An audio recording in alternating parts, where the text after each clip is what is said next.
مجھے کہنے لگے کہ مجھے شیخ صاحب کہتے ہیں کہ شیخ صاحب اگر سرور بودلہ کا اور آپ کا پورا لینڈ کلیم الاٹ ہو جاتا، یعنی تقریباً 14 لاکھ یونٹ ان کے اور 13 لاکھ یونٹ آپ کے، تو ڈی جی خان ڈسٹرکٹ نہیں پورے ڈی جی خان ڈویژن میں کوئی زرعی رقبہ باقی نہ بچتا، یعنی اتنے بڑا لینڈ کلیمز تھے. ہمارا پورا ضلع سنام تھا، آج بھی ایوری باڈی نوز، اور ان کا فضل کا ریاست تھی پوری فیروز پور ضلع کی جو تحصیل تھی.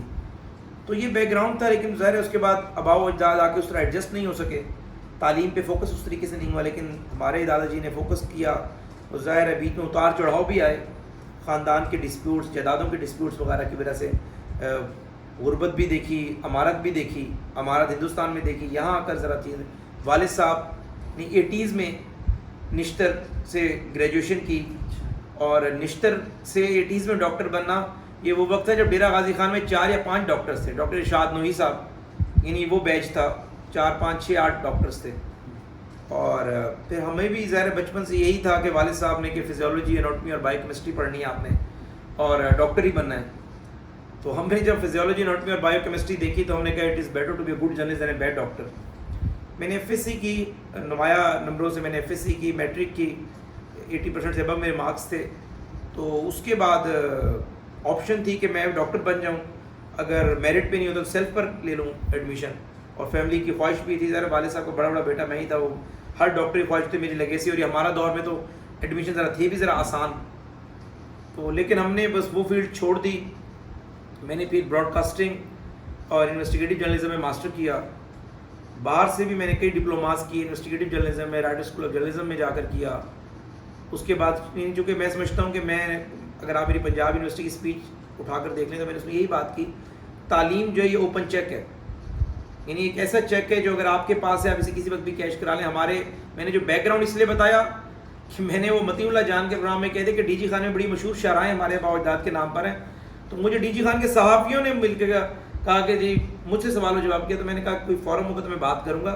تو اس لیے میں نے آپ کو بتایا کہ شکور آباد، یہ شمس آباد، یہ سارا ٹوٹلی رکن آباد، تو یہ سارا، اور گدائی کے اندر فیضان سرور میرے کزن کے نام پر ہے، شیخ وحید صاحب کی بیٹی کے نام پر. تو عمر بودلہ صاحب بہت، مجھے ان کا بڑا احترام ہے، نواب آدمی تھے، بڑا ان کے والد بڑے نواب تھے. لیکن عمر بودلہ صاحب نے جو اپنا گھر بنایا ابھی 8 کنال میں، وہ بھی دادا جی وحید کی زمین پر بنایا.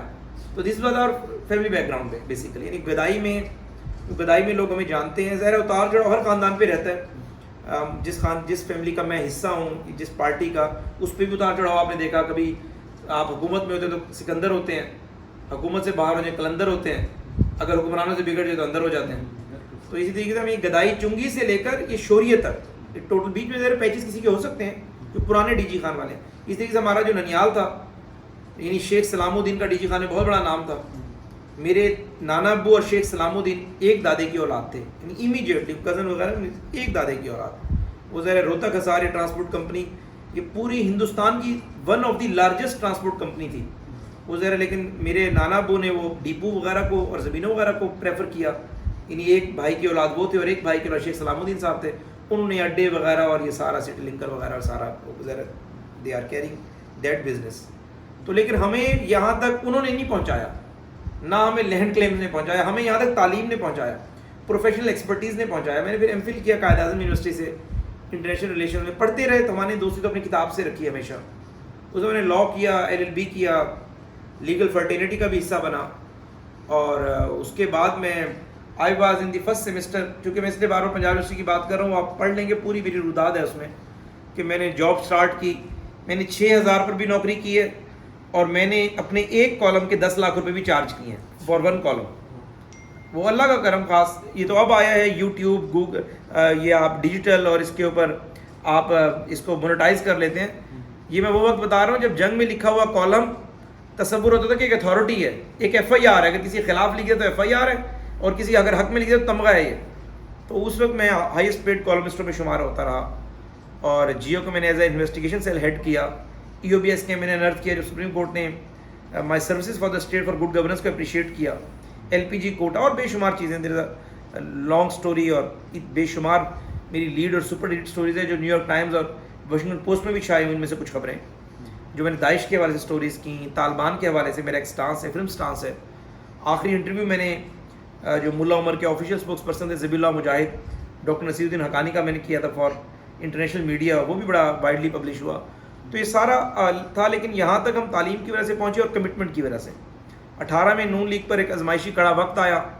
جس علاقے سے میرا تعلق ہے تو اس علاقے کی ایک روایت ہے کہ یہاں سیاست دانوں کو یہ نہیں پتا ہوتا کہ انہوں نے آخری الیکشن کس جماعت پہ لڑا تھا, ٹکٹ ہی نہیں یاد ہوتا, اتنی ٹکٹ تبدیل کرتے ہیں. لیکن میں بڑا شدید نامساعد حالات کے باوجود, آج تو لوگ یہ دیکھتے ہیں وزارت ہمارا ہر چیز دیکھتے ہیں, لیکن یاد کریں کہ 18 سے 22 تک میں نے کبھی کسی آگے جا کے ہاتھ نہیں پھیلائے. یہاں سے چیف منسٹر تھا, یہاں سے فیڈرل منسٹر تھی, یہاں سے پروونشل منسٹر تھے, راجن پور سے منسٹرز تھے. میرے خلاف وکٹمائزیشن سب سے زیادہ کی گئی. آج بھی اینٹی کرپشن کا ریکارڈ اٹھا کر دیکھ لیں, بے شمار مقدمات, بے شمار انویسٹیگیشنز, جھوٹے نیب کے مقدمات, جھوٹی ایف آئی اے کی چیزیں. کسی سے میرا لینڈ ڈسپیوٹ چل رہا ہے, اپنا ذاتی سول میٹر ہے, پرانا خاندانی چلا رہا ہے, اس پہ ایف آئی اے کو انوالو کر دیا. تو لیکن ان سب چیزوں کے بعد میں نے ہمیشہ اس وقت بھی طاقتور لوگوں کو کہا کہ نیب اور ایف آئی اے کے ڈر سے دوست نہیں چھوڑے جا سکتے. اور میں نے میاں صاحبان کے ساتھ کوئی احسان نہیں کیا. انہوں نے بھی جب وہ دیور ان پاور, انہوں نے مجھے بہت عزت دی جب وہ چیف منسٹر تھے شہباز صاحب, اور میں نے بھی کوشش کی کہ اب وہ عہدے پر نہیں ہے 18 سے 22 تک, تو میں ان سے کھڑا رہا. اور آج پھر جب وہ حکومت میں آئے تو انہوں نے مجھے کہا کہ اب آپ فوراً ہماری پارٹی کا حصہ بنیں. عمران دور میں میرے کالمز بین ہو گئے تھے, مجھے نہ پڑھا جاتا تھا, میں نہ لکھ سکتا تھا, نہ دیکھ سکتا تھا, نہ بول سکتا تھا. یہ ساری چیزیں تھیں جو آج پابندیاں پیکا وغیرہ کی بات کرتے ہیں. ہم نے تو تب پیکا نہیں تھا, ہم نے تب پیکا کو نمٹایا. تو وہ یہ ساری چیزیں فیکٹ آف دی کیس ہیں اور پوری یعنی ایک روداد ہے. تو پھر ہم نے پارٹی جوائن کی as a federal information commissioner. MP1 میں نے سرو کیا. یہ گریڈ 22 ہوتا ہے, یعنی management pay scale 1 equal to grade 22, یعنی جو highest scale in the Pakistan for the civil service is grade 22. I serve in that grade یعنی ایز اے MP1. اور MP1 میکسیمم کی سیلری تھی کوئی 4.5 کروڑ روپے میری سیلری ٹوٹل بنتی تھی 4 سال کی. وہ ساری میں سرنڈر کر آیا. کوئی احسان نہیں میں نے کیا, لیکن میں سمجھتا تھا کہ اللہ کے مجھے دیا ہوا سب کچھ ہے, اور یہ ریاست کے وسائل کسی اور مد میں لگ جائے. اور یہ کوئی بینچ مارک بھی نہیں ہے کہ جو بندے جو ہے اگر وہ کام کر رہے ہیں تو تنخواہ نہ لیں, بالکل تنخواہ لیں, اپنے کام کا معاوضہ لیں. لیکن میں چونکہ افورڈ کر سکتا تھا, دیٹس وائی میں نے سرنڈر کیا. اب شہباز صاحب کی مہربانی اور بڑے میاں نواز شریف صاحب کی, ان کی بڑی مہربانی, بڑے میاں صاحب نے یہ سمجھا کہ یوتھ میں سے کوئی بندہ ہماری کابینہ کا حصہ اور وفاقی لیول پر ہو. ان نے مجھے جو ہے as a special assistant of the prime minister with status of minister کر کابینہ کا حصہ بنایا. Now I am the part of cabinet. اور کوشش ہے کہ اس علاقے کی محرومی بہت زیادہ ہے. میں سمجھتا ہوں کہ یہاں کے لوگوں کو پانی کم میسر آیا ہے اور پیاس ان کی زیادہ ہے. اور اب بھی یہاں بہت سارے ایریاز ہیں جو بیکورڈ ایریاز ہیں. ہمارے تمام پارلیمنٹیرینس کام کر رہے ہیں. میں اگر اویس لغاری صاحب سے شروع کروں, احمد لغاری, حنیف پتافی صاحب, نیولی مرج ہیں اسامہ فیاض لغاری صاحب, عبد القادر کھوسا صاحب, یہ سارا ینگ جنریشن, ینگ بلڈ ہے. کمی کوتاہیاں سب میں ہوں گی, پرفیکشن کی تو اللہ کی ذات ہے, لیکن سب لوگ خلوصی نیت سے کام کریں. We are a team. اب حافظ عبدالکریم صاحب جو ظاہر ہے ان کا پارلیمنٹ کا سینٹ کا عرصہ ختم ہو گیا تھا, اب وہ دوبارہ ایڈ آن ہو گئے ہماری پارٹی کہ ادھر. تو ظاہر ہے میں سمجھتا ہوں we are a strength of each other. ادھر سے عمار لغاری ہیں, گرچانی صاحبان ہیں, راجن پور سے مزاری صاحبان ہیں, ادھر سے حماد نواز ٹیپو ہیں, لیا میں مہاراجا چلانا ہیں. یہ سارے لوگ ہماری پارٹی کی اسٹرینتھ ہیں. اجمل چانڈیاں ہیں. تو میں سمجھتا ہوں کہ ہم سب لوگ میاں نواز شریف صاحب کی وجہ سے جو ہیں, تو ہم آپس میں میرے تو یہ میں دل سے بات کہہ رہا ہوں کہ because I have the courage. میں کسی کے خلاف ہوں تو جتنا بھی طاقتور ہے میں اس کے خلاف بات کر سکتا ہوں الحمدللہ. اور میں نے ثابت کیا ہے. ایک بندہ تھا نا, کسی بندے سے مل رہا ہوتا ہے سی وی چیک کرتا ہے. میں نے تو سب ایسے لوگوں کو للکار دیا تھا. تو مجھے افتخار چودھری صاحب نے کہا کہ حذیفہ صاحب ان لوگوں کے خلاف تو کبھی کمپلینٹ کوئی نہیں سنتا اور آپ ان کے خلاف اتنا بڑا ریفرنس لے کر آ گئے. تو میں نے کہا جی قبر جو رات قبر میں آنی ہو باہر نہیں آ سکتی, جو باہر آنی ہو قبر میں نہیں آ سکتی. اور میں نے کہا جو ایسا بات سیدھا سادی ہے کہ ہم آدمی ہیں تمہارے جیسے, جو تم کرو گے وہ ہم کریں گے. تو مقصد کہنے کا یہ کہ جو جس طرح کا رویہ اختیار کرے گا. وہ ایک دفعہ وقار یونس نے, بڑا لمبا قد تھا, فاسٹ بالر تھا, ریورس سوئنگ مارتا تھا, بڑا پیسر تھا. تو مشتاق احمد فیصل آباد سے جھکتی ہے ذرا, تو مشتاق احمد نے اس کو ایسے چھیڑ چھاڑ کر دی, جگت مار دی. تو وقار یونس نے کہا کہ مشتاق میں تیرے چھک کے تلے سٹ دیاں گا. تو وہ چھوٹا سا تھا مشتاق احمد, گول مٹول سا. وقار یونس وہ بوئنگ 777 کی طرح دوڑتا آتا تھا, وہ جو بالنگ کراتا تھا. تو مشتاق احمد نے بڑی پیاری بات کی. اس نے وقار یونس کو یہاں سے پکڑا, سکا وقار کھلو, لڑائی حوصلے نہ لڑی جاتی ہے, قد نہ نہیں لڑی جاتی. تو ہمارے پاس ایک حوصلہ موجود ہے, میرے پاس کریج ہے جس کے میں لیکن میں دل سے بات کر رہا ہوں. سارے لوگ بڑا اچھا کام کر رہے ہیں اپنی اپنی کیپیسٹی کے مطابق. اور یہ سارے لوگ لوائل ہیں. ہم سب لوگ ذرا میاں نواز شریف صاحب کی وجہ سے یہاں بیٹھے ہوئے ہیں, میاں شہباز شریف صاحب کی وجہ سے بیٹھے ہوئے ہیں, تو ہم انہی کے ووٹ بینک کو سرو کر رہے ہیں. ہر بندہ میں ٹیکنوکریٹک کیپیسٹی میں کر رہا ہوں, مستقبل میں شاید پولیٹیکل ڈائریکٹ کیپیسٹی میں کرنا شروع کر دوں. حافظ الکریم صاحب بھی اب سینٹ کا حصہ ہیں, وہ اپنی کیپیسٹی میں کریں گے. لغاری صاحب اپنی کیپیسٹی میں کر رہے ہیں اپنے خاندان کی لیگیسی کو ساتھ لے کر. امجد فاروق کھوسہ صاحب 85 سے کھڑے ہوئے پارٹی کے ساتھ, ان کا بیٹا اپنی کیپیسٹی میں کر رہا ہے, تو وی آر اے ٹیم. تو یہ ہمارا سارا سفر تھا جی. اور اب اللہ کے فضل و کرم سے سیاست کو اوڑھنا بچھونا بنا لیا ہے. پہلے جرنلزم میں تھے تو گھوڑا ہو کے گھاس سے دوستی کر لی تھی, کیونکہ سیاستدان سے کبھی دوستی نہیں ہوتی نا جی. اگر صحافی اور سیاستدان کی دوستی ہو جائے تو اس کا مطلب یہ کہ صحافی نے جو یعنی گھوڑا اگر گھاس سے دوستی کر لے گا تو کیا کھائے گا, تو سیاستدان سے اگر صحافی دوستی کر لے گا تو کیا خبر پبلش کرے گا. تو ہم نے گھوڑا ہو کے گھاس سے دوستی کی اور پھر اس تعلق کو نبھایا. اب سیاست میں آ گئے ہیں. شہباز صاحب لیڈر ہیں, پہلے وہ دوست تھے, ان کی مہربانی اب بھی وہ مہربانی کرتے ہیں, پیار کرتے ہیں, دوست سمجھتے ہیں. بڑے میاں صاحب چھوٹے بھائیوں کی طرح ٹریٹ کرتے ہیں, لیکن دونوں میرے لیڈر ہیں. اور جس اسکول آف تھاٹ کا میں اس میں امیر کی اطاعت فرض ہے. اب ان کے ساتھ کھڑے ہوئے ہیں انشاءاللہ تعالیٰ. انہوں نے کابینہ کا حصہ بنایا ہے, وہ جو ڈیوٹی لگائیں گے آئندہ بھی مستقبل میں وہ کریں گے. اور مقصد تو یہ ہے کہ ان کے ووٹ بینک کو پروٹیکٹ کرنا ہے, ان کے مفاد کو واچ کرنا ہے, ان کے ورکرز کو عزت دینی ہے, ان کے لگائے ہوئے پودوں کو تناور درخت بنانا ہے. ذاتی انٹرسٹ ہے, ذاتی مفاد کوئی نہیں ہے. میری بہن وزیر اعلیٰ پنجاب ہے, میڈم صاحبہ کو مضبوط ہم نے کرنا ہے. اور میں سمجھتا ہوں یہ گھر, یہ پیلس, یہ سارا جو ہے یہ میں سمجھتا ہوں کہ سارا ان کا ہی سیاسی جو ہے یہ ایک ٹھکانہ تیار ہوا ہے ڈی جی خان میں.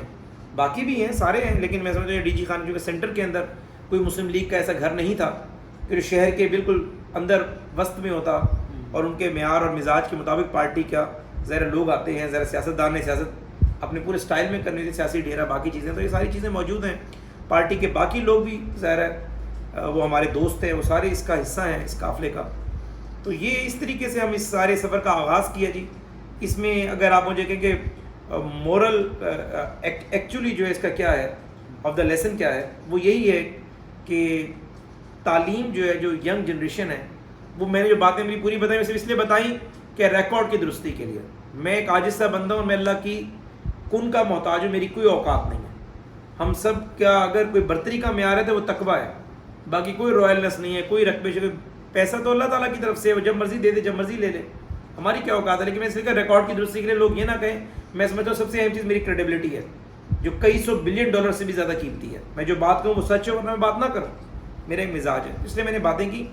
لیکن میرے یہاں تک پہنچنے کی وجہ تعلیم ہے, کمٹمنٹ ہے, اور جس شعبے کے ساتھ میں جڑا اس میں ایک کوشش کی کہ میں ٹاپ کو اچیو کروں. تعلیم سے رشتہ نہیں توڑا اپنا, کتاب سے رشتہ اپنا جوڑے رکھا. ہر ایشو کی بیسکس پہ مجھے اللہ نے مہربانی فرمائی, میری کوئی اوقات نہیں تھی اس کی, میں نے اس پہ گرفت رکھی, دسترس رکھی اپنی, اور اللہ نے کرم فرمائی. ماں باپ کی دعائیں بھی تھیں. آپ سب لوگ جتنے بھی لوگ جو سن رہے ہیں مجھے, جو یوتھ سے ہیں, ان کے لیے بھی یہی لیسن ہے. ان سب میں سب حذیفہ رحمان بن سکتے ہیں, اور سب یہاں تک پہنچ سکتے ہیں, اس سے آگے بھی جا سکتے ہیں. مجھے بینچ مارک نہ بنائیں, بینچ مارک اپنا بہت اوپر رکھیں. اسٹیو جابس کے باپ کو کوئی نہیں جانتا تھا, لیکن آج ایپل کو پوری دنیا جانتی ہے. بل گیٹس کے باپ کو کوئی نہیں جانتا تھا, لیکن آج پوری امریکہ کی اکانومی وہ آگے سے پیچھے کر دیتا ہے. امبانی سے خیر میں بات نہیں کرتا ہوں, ان کا باپ بھیرو امبانی اور باقی لوگوں کو خیر ہوتا, لیکن بہرحال صدر الدین ہاشوانی کی مثال آپ لے لیں پاکستان میں, پی سی میرٹ کے جو مالک ہیں. ہم انہیں چونکہ میرا تعلق ہے صدر بھائی کہتا, صدر بھائی کا بھی کوئی وہ نہیں تھا. تو بیسیکلی بات یہ ہے کہ آپ خود ایک ایگزامپل سیٹ کر سکتے ہیں, خود ایک بینچ مارک بنائیں, اس کو اچیو کریں, اور اللہ اس میں برکت ڈالتا ہے. لیکن ظاہر ہے مقدر بھی ہوتا ہے, میں سمجھتا ہوں مقدر بھی تھا, ہاتھ میں لکیر بھی تھی اقتدار کی, اور ایک فیملی لیگیسی بھی تھی جو کہ میں سمجھتا ہوں 47 کے بعد پارٹیشن کے بعد ذرا ٹوٹ گئی تھی. 40 50 60 سال کا عرصہ آیا, خاندان اپنی سروائیول اور ریوائول میں لگا رہا. میرے خیال سے وہ کہیں جین کا حصہ بھی ہوگا, کیونکہ جین تو موجود ہوتا ہے نا, جو رول کرنا, اقتدار اور سیاست, اس ساری چیزوں کو آپ کو اکساتا ہے. تو میں سمجھتا ہوں مجھ میں جاگ گیا. باقی میں ایک ڈی جی خان کی عام عوام میں سے ہوں, مجھے کہتے ہیں بڑا فخر محسوس ہوتا ہے کہ میں آپ لوگوں میں سے ہوں اور آپ جیسا ہوں. اور بس میری ایک ہی ریکویسٹ ہے اپنی یوتھ سے کہ اپنی تعلیم کو اوڑھنا بچھونا بنائیں اور ایکچوئل تعلیم حاصل کریں. یہ نہیں کہ سیمسٹر سسٹم ہے, ابو امی کو آ کے دکھایا کہ جی 4 CGPA آیا ہے ہمارا 4 آؤٹ آف 4. رات کو آپ نے مڈ ٹرم آیا تو اتنے سے نوٹس پڑھ لیے, فائنل ٹرم آیا تو اتنے نوٹس پڑھ لیے, اور اسائنمنٹ کا ٹائم آیا تو 25 نمبر کی اسائنمنٹ آپ نے بنا کے ٹیچر کو دے دی, آگے پیچھے پھر کے 22 نمبر لگوا لیے. ایکچولی آپ یعنی سالڈ نالج حاصل کریں. یعنی اپنے اس کا بھی صحیح استعمال کریں. ٹک ٹاک ہر وقت کہ ٹویٹر پر وہی پیج لائک کریں کہ جب آپ رات کو سکرول بھی کر رہے ہوں, اگر اس کی عادت بھی پڑ گئی ہے تو آپ کوئی اچھی چیزیں پڑھ رہے ہوں جن چیزوں سے آپ کو کوئی علم حاصل ہو رہا ہو. تو میں نے فیس بک کے اوپر ایسی چیزیں لائک کی ہوئی ہیں کہ اگر فیس بک کی ایڈکشن بھی ہے تو وہی چیزیں سامنے آئیں کہ جو کم از کم جو ایک روٹین تھی میری 5 سال پہلے کہ میں 50 صفحے پڑھ کے سوتا تھا, اب وہ روٹین یہ ہے کہ چلو فیس بک سے ہم وہ چیزیں یعنی نالج جو ہے کوشش کرتے ہیں کہ حاصل کر لیں, کیونکہ سقراط نے کہا تھا کہ میں اتنا جانتا ہوں کہ کچھ بھی نہیں جانتا. تعلیم کا جو پروسیس بھی ختم نہیں ہوتا, ابھی بھی ہم سیکھنے کے مرحلے میں, آپ سے بھی میں سیکھ رہا ہوں اور لوگوں سے سیکھ رہا ہوں. تو یہ ساری رودات تھی, میں نے ون گو میں سارا بیان کر دیا. میرے خیال سے کوئی سوال بچا نہیں ہے, لیکن پھر بھی اگر آپ کا حکم ہوگا تو میں تابع دار ہوں آپ کا. اچھا, یقین مانے میں حذیفہ رحمان کے پاس بیٹھا ہوں نا تو میں جیسے بندہ دم بخود ہو جاتا ہے. اتنی اچھی گفتگو, اور گفتگو پہ جیسے ہوتا نا عبور حاصل ہے محترم حذیفہ رحمان کو. سر میرے پاس کچھ بھی نہیں بچا واقعی کہ میں آپ سے پوچھوں. مہربانی. اللہ تعالیٰ آپ کو مزید کامیابیاں دے, مزید خوشیاں دے, اور آپ فخر ڈیرہ غازی خان ہیں, یقین مانیں آپ اس لیول پر. میں تابع دار ڈیرہ غازی خان ہوں, میں فخر ڈیرہ غازی خان نہیں ہوں. میں اب چینج کر رہا ہوں, میں تابع دار ڈیرہ غازی خان ہوں. میں کیونکہ زمین کا آپ پہ بڑا قرض ہوتا ہے, زمین ایک شناخت آپ کو دیتی ہے. ڈیرہ غازی خان ایک بہت زرخیز زمین ہے. جو بندہ بھی ٹیلنٹڈ ہو میں اس کی قدر کرتا ہوں. محسن نقوی ٹیلنٹڈ آدمی تھا تو یہاں سے اٹھا تھا پہنچا تھا, وہ نہیں آج زندہ, لیکن میں اس کی بڑی قدر کرتا ہوں. حافظ عبدالکریم یہیں سے ہی اٹھا تھا نا جی, وہ ڈور سے ایک عام سے گھرانے سے اٹھا اور نیشنل لیول پر چھا گیا, اور آج پاکستان کی ایک بڑی جماعت کا سربراہ ہے. تو ڈیرہ غازی خان کی بڑی زرخیز زمین ہے. حنیف پتافی, ڈاکٹر شفیق پتافی صاحب وہ مثال ہیں. ان کے والد کو بہت کوئی فیوڈل لارڈ نہیں تھے, لیکن الحمدللہ آج ان کا یعنی جو کمپنی کی ورتھ ہے وہ اربوں کے اندر ہے. تو یہ سب جو ہے انسان میں محنت ہونی چاہیے, بلبلہ ہونا چاہیے, جذبہ ہونا چاہیے, تو کوئی چیز آپ کو نہیں روک سکتی. تو ڈیرہ غازی خان بڑی زرخیز زمین ہے. یہاں پر کئی حذیفہ رحمان, کئی ڈاکٹر حافظ عبدالکریم, کئی آپ کو یہاں پر محسن نقوی, کئی ڈاکٹر شفیق پتافی آپ کو ملیں گے. بٹ ہم سب کو انکریج کریں. ہماری ایک عادت بن چکی ہے مین حیث القوم, ہم نیگیٹو بہت ہو گئے. میں تو جب بھی کسی کی اچھی چیز دیکھتا ہوں تو بڑا خوش ہوتا ہوں. میں کہتا ہوں اللہ تعالیٰ اس کو دی ہے, مجھے بھی ایسی چیز دے دے اگر میرے لیے بہتر ہو. اور ٹیلنٹڈ چیز کا آپ کھل کے تعریف کریں. اللہ کے نبی کو یہ بات بہت پسند تھی, کیونکہ حسد جو ہے وہ اللہ نے کہا کہ اللہ کے نبی نے کہا حسد کیا ہے, انہوں نے کہا رب کی تقسیم سے اختلاف کرنا. یعنی آپ اللہ تعالیٰ کی ڈویژن سے اختلاف کر رہے ہوتے ہیں کسی کو جب آپ نیچا دکھا رہے ہوتے ہیں. تو میں سمجھتا ہوں میری کوئی اوقات نہیں, لیکن اللہ تعالیٰ کے ذرا فیصلے ہوتے ہیں. اللہ تعالیٰ نے بہت کم ایج میں بیت اللہ کے اندر مجھے جانے کا شرف بخشا. تو میرے ساتھ چیئرمین بلاول بھٹو زرداری صاحب تھے, خواجہ آصف صاحب تھے, باقی جو ہے بڑی ٹاپ نوچ تھی پاکستان کی. لیکن پتہ نہیں کیا ہوا, وہ جو بندہ اٹھا رہا تھا 10 منٹ بعد, اس نے مجھے نہیں اٹھایا.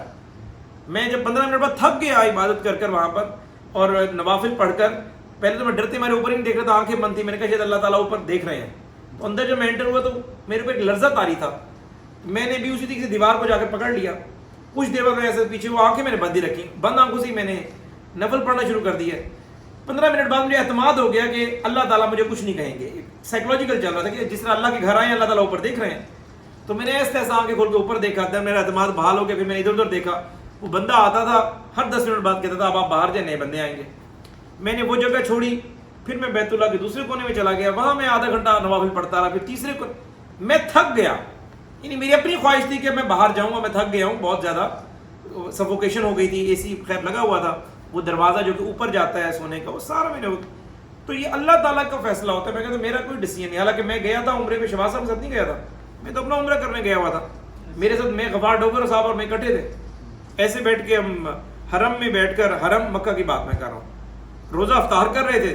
تو ڈوگر صاحب نے کہا شہباز شریف صاحب آئے ہوئے, صاحب اگر بیت اللہ کی زیارت ہو جائے. انہوں نے بھی میسج ڈالا, میں نے بھی میسج ڈالا.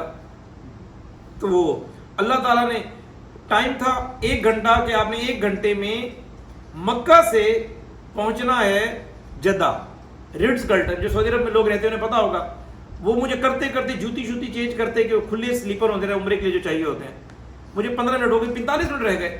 اب ڈوگر صاحب نے کہا ہاتھ کھڑے کرتے, انہوں نے کہا جی میں تو نہیں 45 منٹ پہنچ سکتا, نہ یہاں کوئی ٹیکسی ڈرائیور یہ رسک لے گا کہ آپ کے لیے گاڑی اوور سپیڈ کرے اور اس کا چلان ہو. میں اللہ توکل کی اشارہ دیا, ایک بندہ تھا وہ پان کھا رہا تھا, گاڑی میں آ کے بیٹھا, کوئی 10 منٹ اس نے مجھ سے کوئی بات ہی نہیں کی. پیسے جو اس نے کہا, میں نے کہا ٹھیک ہے آئی ول پے یو. رشی ایریا میں تھے, جب جیسے چلے میں نے کہاں سے گیا, اس نے کہا میں گجرانوالہ سے ہوں. اس نے کہا میری شادی لیکن یہاں ایک عربی عورت سے ہوئی. پھر میں نے کہا جی میں نے حرم کی زیارت کرنی ہے.